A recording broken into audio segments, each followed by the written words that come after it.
मागे लागलो आहोत। आपण सर्वजण विविध उपाधीच्या मागे लागलो आहोत। कुणाला साहेब बनायचे आहे, कुणाला मालक बनायचे आहे, कुणाला अध्यक्ष तर कोणाला श्रीमंत, तर कोणाला राजा आणि कोणाला काय बनायची इच्छा असते।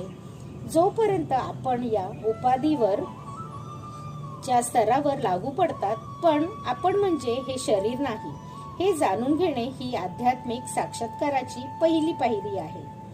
आपण भौतिक प्रकृतीच्या 3 गुणांच्या संसर्गात आहोत, पण भगवत भक्तीद्वारे आपण यातून अनासक्त झाले पाहिजे।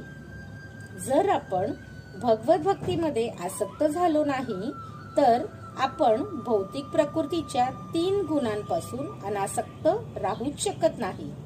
उपाधी आणि आसक्ती ही आपल्यातील कामवासना आणि भौतिक प्रकृतीवर प्रभुत्व